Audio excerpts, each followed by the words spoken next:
Welcome to Freaked Out with your co-host, Liz and Landon. What's up, everybody? Today, we were actually planning to cover the story of Amy Todd Fleming. However, we were having a hard time connecting, and we decided that we were going to cover another case because, it just wasn't working out. Luckily for us, we have many other cases that we were planning to focus on. So I'm sure we'll come back to Amy at some point. I just didn't feel like there was enough information to make a whole episode. Anyways, maybe you'll see something on TikTok about it instead.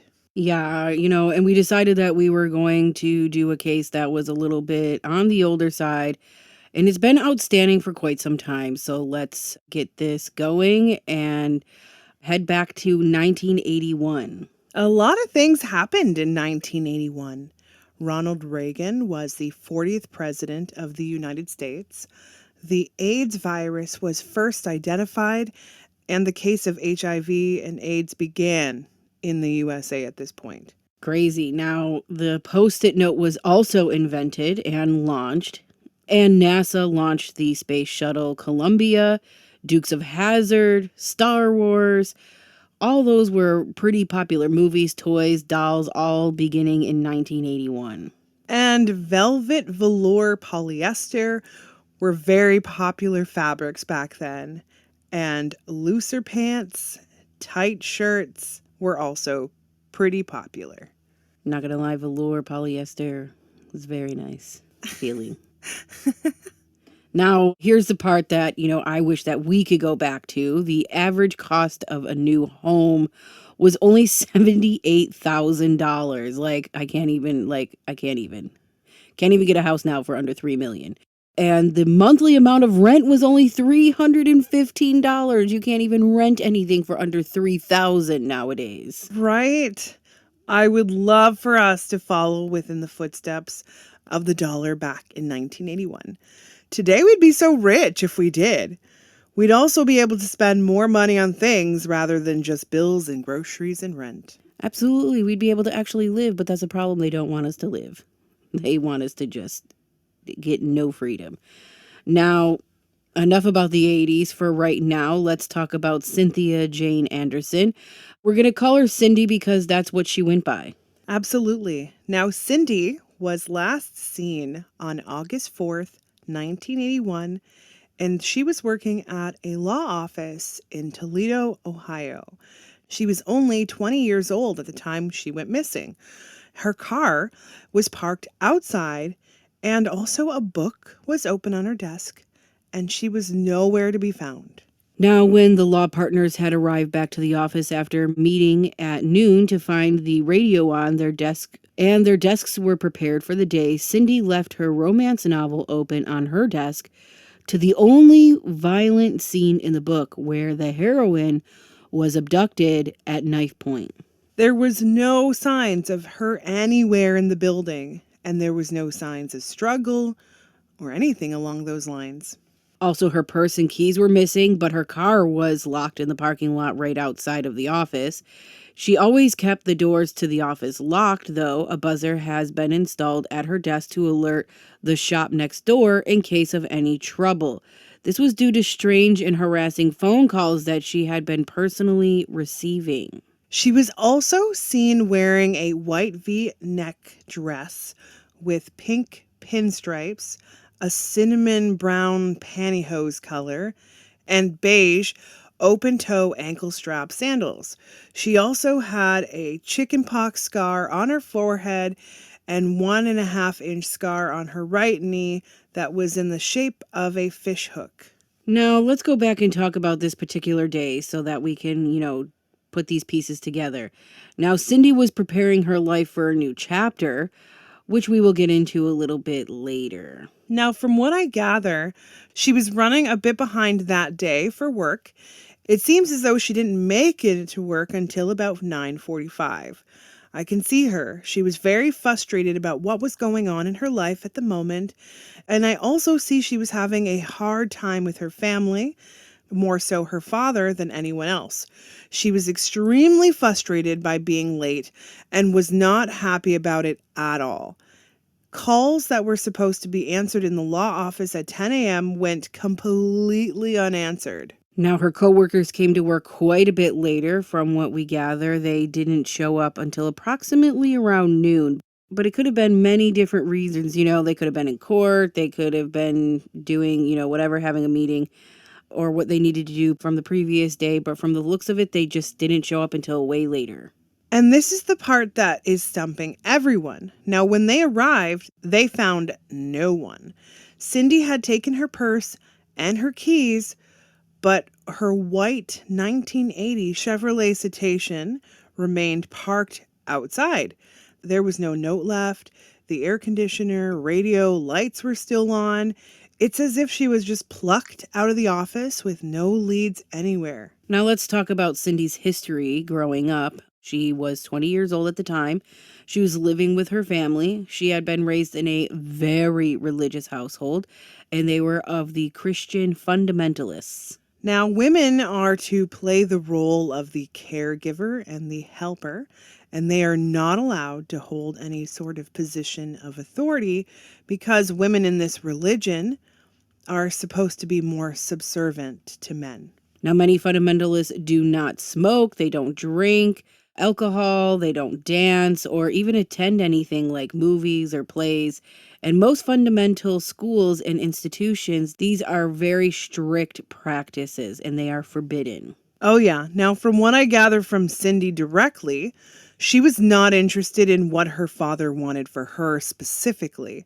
She also had a boyfriend from the exact same church, which, in my opinion, men were more interested in the religion because they would be considered the dominant, because they get to be the one that gets to be treated like a king. So, of course, he had no issues with that. I mean, of course, that's basically what religion is empowering men and never anyone else. Now, when trying to search for, his name, the only thing that came up was Jim Rabbit, which is a very odd thing because one of her boss's name was Jim Rabbit. Not really sure why, they're combining those two names, but either way, it doesn't look like there was any names for her boyfriend at all at the time. Yeah, I can tell you this part of it. Basically, this man was like handpicked by the father to be the love of her life. And from what she shows me, he gave her the major icks. She shows me that he was very selfish. And although she enjoyed being able to get out of the house every once in a while with him, she knew that he was not the man she wanted to be with. But she also knew that they were going to end up going to school together and they were going to be getting most likely married. She shows me that in her mindset, he was lesser of the two evils and really anything to get away from her father. Now, her father was pretty strict. Even after she went missing, he basically blamed her for going missing because of what she was wearing, because she was wearing makeup and, maybe something that he just didn't want her to wear. So he said that she put herself out there. Oh, yeah. He blamed her for a lot of things, but we're going to get back into that in a little while here when it comes to Cindy directly. Now, her father's name is Michael Anderson, and he describes his daughter as quiet and obedient. And she was a girl that never made waves and had a lot of friends, which is probably the nicest thing that he will say about her. Oh, yeah. And I get this gut-wrenching feeling in my stomach when I think about him. I can feel his energy even now. Ugh. Yeah, now while researching the situation, her father said that Cindy had been spending a lot of time on her face and becoming more of a debutante. He also said that her neighbors described her as an attractive young woman who may have caught the attention of a passerby. What a wonderful dad. I know that Cindy had many, many family members, including her sisters and mother, but he's the only one to speak up on this situation because it looks like he knows her oh so well. Or it's because he's controlling and he's the only one who should be speaking on this. No one else is allowed to. That sounds more like it. Now, she, of course, lived with her parents at home, as we stated before, and they had a very strict rules and curfews. Even though Cindy was 20, they still expected her to follow all of these rules in the home. Oh, yeah. And the law office in Toledo belonging to James Rabbit and Jay Feldston, she did seem to like her job, but definitely was on the verge of quitting for her schooling. She was only 2 weeks away from starting her Bible college with her boyfriend. Ooh, yay, so fun. Bible college. Jumping for joy. Now, according to Cindy's sister, Christine, she was having a lot of strange things taking place, including having dreams about someone she was interested in knocking on her door. Obviously, this means that she had some sort of ability, in my opinion. It's sad because all these things were transpiring and these reoccurring dreams continue to keep on coming, warning her of bad things, and from what she shows me, she had no idea how to stop it. She also chalked it up to being part of her books. She would often read books to hide from her own reality, and she would read them as she was going to bed, and she really liked romance novels and also horror. Now, in addition to her very unusual reoccurring dreams, a number of other strange things began to happen to Cindy in the days and weeks and months leading up to her disappearance. Cindy often felt as though she was being watched. There was also something very unusual that took place across from her office. There was a wall, and somebody painted something that said, "I love you, Cindy," in large letters, along with smaller letters saying from GW. According to one of her friends, Cindy was the only person with that name that worked right on that strip mall where the law office was located, that this sign had seemed to intentionally be positioned so that Cindy would have to see it all the time. Yeah, everyone, including Cindy, was racking their brains to figure out who GW is. And this particular sign had stayed on the wall for 6 months before they finally began painting over it. And just a few short months later, the message reappeared, and this time the letters were larger. Holy smokes. Now, she then started to receive phone calls. They were leaving disturbing and ominous messages, and one of the law firm clients, Larry Mullins, actually witnessed this. He had recalled a time when Cindy answered while he was in the office and said that she picked up the phone very quickly and then hung it right back up. And then soon after, the phone had began to ring again. According to Mr. Mullins, she looked scared of whoever was calling her. She often felt like she was going to be kidnapped or murdered, and I believe she shared this information with her family members and more so her sisters and mom than anyone else. Now, everyone at her job was extremely concerned for her well-being and her being paranoid, which is, obviously understandable with all these creepy things happening. So her employers instructed her to keep the office doors locked at all times, even during the business hours, and they even installed that emergency buzzard at the desk, which would alert any nearby businesses if she were in any sort of unfortunate predicaments. I did also want to mention a couple of things in relation to her timeline. So it was a Tuesday, and she had skipped breakfast, left the house at approximately 8:30, but didn't arrive until 9:45, right? Kind of weird. Sounds like, she was skipping breakfast because she was running late. Right. Even when the lawyer arrived at the office, they could smell the scent of fresh nail polish and nail polish remover in the air. And Cindy was really good at leaving notes if she did have to go somewhere, which also makes me believe that if somebody was able to get into that office and abduct her, they had to have, known her personally, or, she wouldn't have opened that door. Oh, yeah. There's a lot of conspiracies out there in relation to this case. And if you do want to go and do a deeper dive on the conspiracies, you're definitely welcome to do so. We'll give you guys a little bit of information on it, but not too much into it. Absolutely. Now, also, we want to point out that her romance novel was left there very oddly. It was almost, very eerie as well because it was open to a page that describes somebody who was being abducted at knife point, like we had said previously. And a lot of officers thought that that was just a message that was left by whoever took her, which is a big possibility. Why would it be on that page, Right? People think that it could have potentially been the person that was stalking her that had kidnapped her, right? People also think that it could have been her father. Also, people are thinking it could have been something in relation to something drug related because somebody at her work, she may have had some sort of involvement in overhearing something drug related. Now, I don't really agree with this job being the one that hurt her because they were really trying to help her through this very stressful time in her life. And then all of a sudden, just to kill her or kidnap her doesn't make any sense. She also had a large sum of money in her bank account, and people are thinking that she may have just run away from her life because of what was about to happen in 2 weeks. I mean, I would. Now, it definitely makes more sense for that. It makes more sense for the law office with her being connected to her maybe potentially hearing about some sort of drug stuff going on. Oh, yeah. Another possibility is that it could have been someone that worked in the building.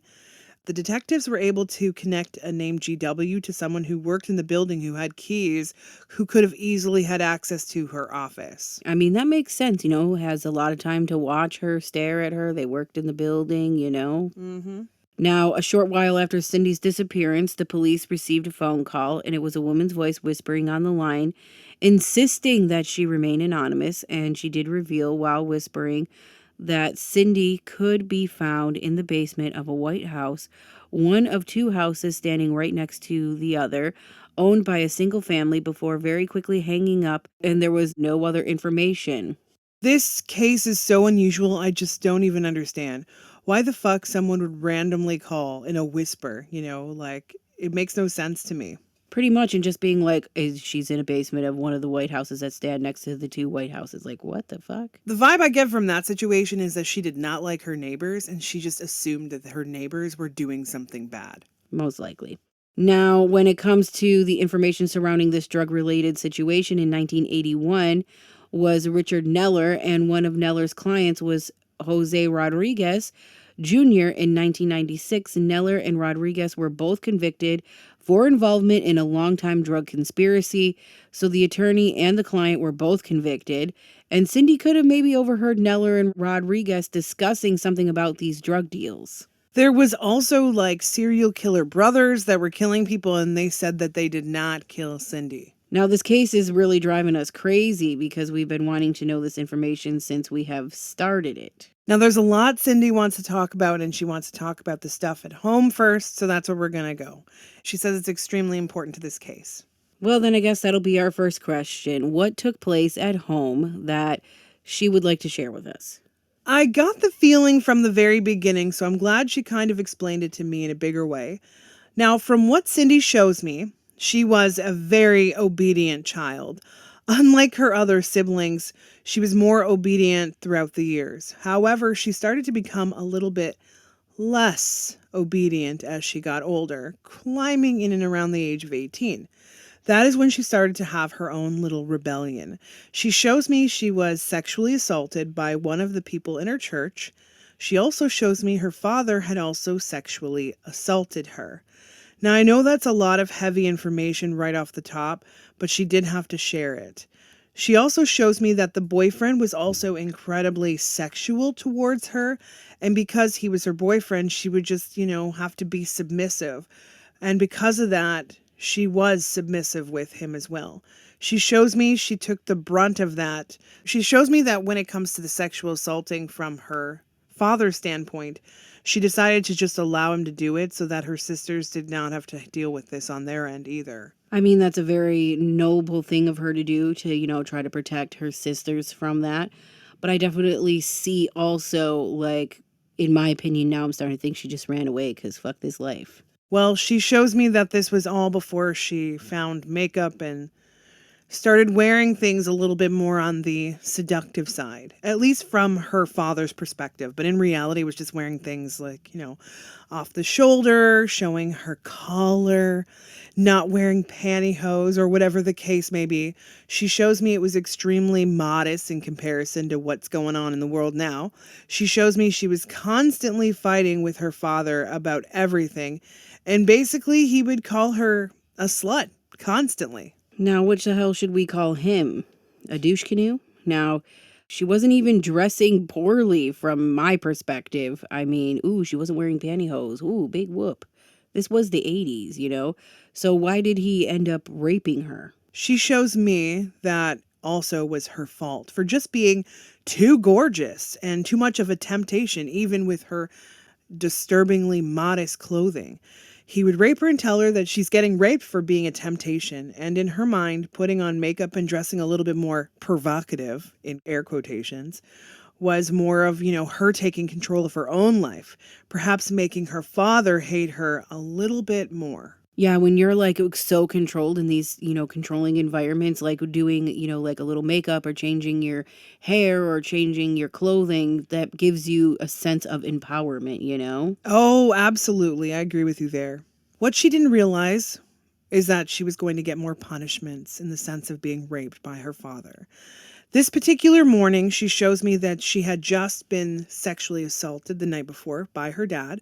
She also shows me that he had told her it was based upon her appearance.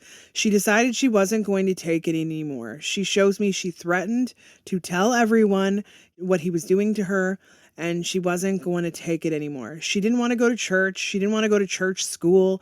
She didn't want to go with her boyfriend. She had had enough, and she was basically letting everybody know that she was fucking done. She did, however, want to get away, and from what she's telling me, she was excited about going to school for just the purpose of getting away, but I think she was planning just to go so that she could end up finding her own life and walking away from it all. And that's basically why she was saving all her money. And unfortunately, her father heard all of this other than the escaping school part, and he snapped. So what did he do? He started to take particular interest in the novel she was reading. She had left it at home. She wasn't allowed to read novels that weren't Bible related. He decided in that moment he was going to hurt her, or try to hurt her, take her out if he could.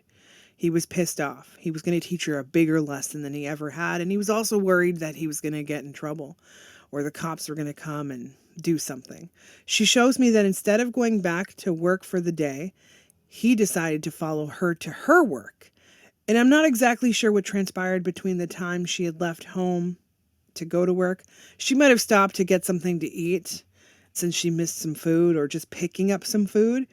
It could have been like a small diner or something along those lines, maybe even McDonald's.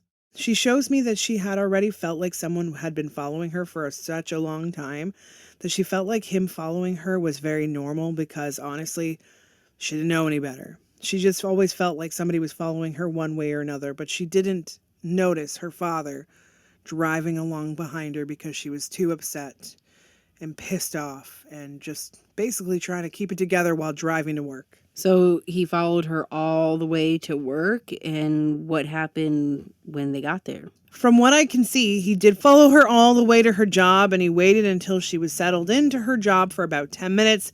He decided to go into the law office and tell her he was having an emergent situation. I believe he was faking some sort of health-related issue, mostly in relation to his heart.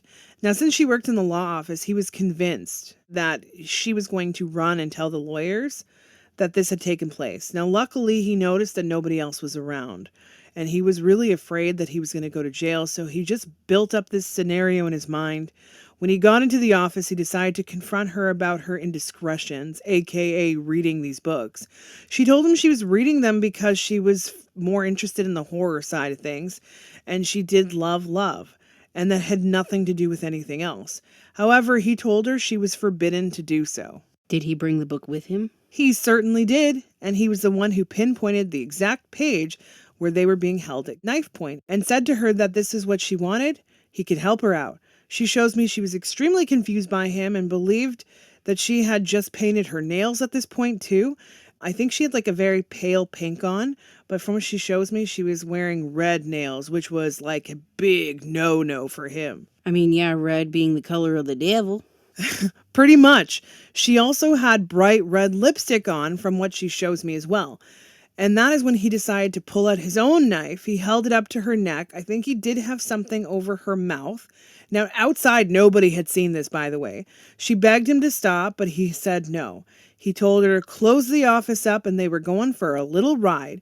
She told him that her boss would be there shortly and she would have to work and that she would just see him later, but he insisted she was going with him no matter what she said. She shows me she knew that this was very different and unlike other times where he would just rape her. She felt like he was going to hurt her, and funny enough, in her dreams, she would often see members like her dad being the one to hurt her. Although she may not necessarily have shared that information, maybe even had lied about who actually had hurt her in her dreams, but dad was definitely part of it. So what happened with this guy? Like, what did he, do with her? I believe he decided to go back to work. I can see that he put her in his trunk. Even walking back to his vehicle, he held the knife behind her and told her, like, if you scream, I'm going to stab you. So she was a good girl and just kind of hopped in the back of his trunk. And I do see that he had tape over her mouth. He even may have had tape over her hands as well and feet, and just threw her in there like she was just nothing. Well, that's right. He's got to make that alibi real strong. Precisely. She shows me she was there all day. She also shows me that she couldn't breathe. She shows me that this trunk was old, had no way of like getting out of it, no holes. Again, just consistently showing me suffocation. She shows me that her father was stupid though, and he didn't know that this was going to happen. He thought that she would be fine in there, like, okay. More so just like a punishment, more so like, back in the day when he would punish her. She shows me she often got beat. So he decided at that moment, well, if she wasn't such a debutante, this wouldn't have happened. And that's that attitude to kind of like make him feel better about what he did. How was he going to explain all of this to his family? Like, what did he do with her body? God, from what I gather, he was just going to suggest that she had, gone home sick, tell her bosses she had gone home sick. She had, apologized for leaving abruptly. Like that was his plan, that he was going to hurt her, put her in a room, and then make her call her boss and say, oh shit, I'm sorry, I wasn't feeling well. However, because of everything else that transpired and her accidental death, they had some sort of maybe extension or shed where they had like a lot of the equipment, like the lawnmower, and he basically decapitated her, cut her up in smaller limbs, and sorted through the garbage and just kind of threw her away so that no one would ever find her. So, like, did her family know of this or find out? I don't feel like the kids, saw anything. I feel like mom knew something. Perhaps maybe she didn't know the extent of it, but she knew that something was going on because he was acting out of sorts more than normal. But then she also like chalked it up to being because of Cindy disappearing. So she, put those thoughts away. But something inside of her made her feel like something here is not right. Cindy shows me that her mother would often tell Cindy to behave so that none of these things would happen. I do believe that mom also knew that she was being raped and couldn't do anything about it because that's the fundamental way. Well, that is very interesting. That doesn't really explain anything, in relation to her stalker, though. Can we talk about that a little bit? Like, what was with the lady on the phone? Like, do we know who that was? Cindy was extremely generous and she did have a stalker, and I do believe that the stalker was in fact the man that worked in the building. He would, like you said, see her day in and day out, hoping and praying she would notice him. And I feel like he had photos of her walking from her car to the building back to her car, following her. So she had, this stalker, an obsessive man. And, obviously, if her father didn't hurt her, I'm pretty sure this guy would have gotten her eventually. When it comes to the phone calls she was receiving, I believe it was also, again, GW contacting her from another part of the building because he knew her direct line and was hoping that one day she would just talk to him. All right, creep ass. Couldn't, send her flowers and, Communicate in like normal come way. talk to her face to face? But, honestly, she may have been better off with the stalker. Honestly, I mean, he probably loved her so much he wasn't going to hurt her. Or at least, a Or at little least kill her. less. I agree with you. I feel as though this person was fucking nuts, but I feel like her father was even nuttier. I also feel like she did get a lot of male attention. She shows me that although her father took away her life, she shows me she always felt like she was going to not be around. She shows me that she had pretty significant dreams, even more so than the ones of hurting her. And of course, she was very intrigued by like romance and horror and true crime stuff, she also shows me that this was not the only life in her life where she tragically died. It was almost like it was destined for this to happen twice. Now, did her boyfriend seem to care at all about her disappearance, or was he too into himself? From what she shows me, he moved on real quick to someone else, also connected to his Bible school, and the two of them married very quickly. She also shows me that he's a big time alcoholic, or at least he was. I'm not sure if he's still around or not. She also shows me that he was very unhappy with his life. He was also really, really looking forward to, being married to Cindy, aka, controlling her. She does feel like she was there, like her life was there to really protect her sisters from, receiving some sort of abuse because she was the one who received the brunt of it. Although the kids did get beaten and weird, things this guy would make them do. Like, I keep seeing grates and things that he would put their feet under, like just crazy fucking shit. But she was able to at least prevent it from the bigger aspect. Now, did she ever actually know anything or hear anything about this drug-related scandal that was going on at her work? She did not. She learned very quickly how to ignore conversations between the men. She shows me she never engaged in any capacity. And basically, she was hired to kind of make people happy. There were a lot of people in and out of that office, and they were very sweet to her, may have even offered her a position of being their girlfriend from time to time. She shows me that she would often get hit on all the time, and these men would often, do things like pinch her butt or talk about her breasts. Sometimes she was violated, but she also felt like it was just part of her job. Poor girl most likely would have had like this big, major breakdown if she had lived on. Most likely. Now, I hope her father is definitely rotting in hell. I'm not sure. She shows me she's had zero contact with him, but I feel like he's lurking. Like it's just this vibe about him. I know that he passed away. She shows me that he did have a tough life because he did have some sort of remorse. Can you believe it? After she passed on, but he kept it hidden within. She shows me that he became more abusive towards her mother. He also dabbled in drinking, although he wasn't allowed to. He decided to do it because he needed something to mask the memories that kept floating about in his brain. She shows me he did get haunted quite a bit with her memories, and she loved every second of it. Well, that's great news. I'm glad that she's happy about that. Well, I do want to thank you guys for joining us today. Happy Easter. Hope everyone's enjoying their Easter. This was definitely a wild case. Now, next week, we are going to be covering the Illuminati, or as we call it on TikTok, the Eye. Part 2, which in my opinion is coming at a fantastic time since we have all these things coming out with the Illuminati and some of the people that are involved in there. Now, we definitely can't wait to continue to keep sharing all the things that we get with this particular organization. Now, for those of you that are not patrons, please come and become a patron so that you can listen to these episodes. Also, we are going to be doing the Idaho 4 in just a few weeks, and also all the other exclusive content that we have for you guys. You're not going to want to miss it out. Now, until next time, guys, stay freaked out.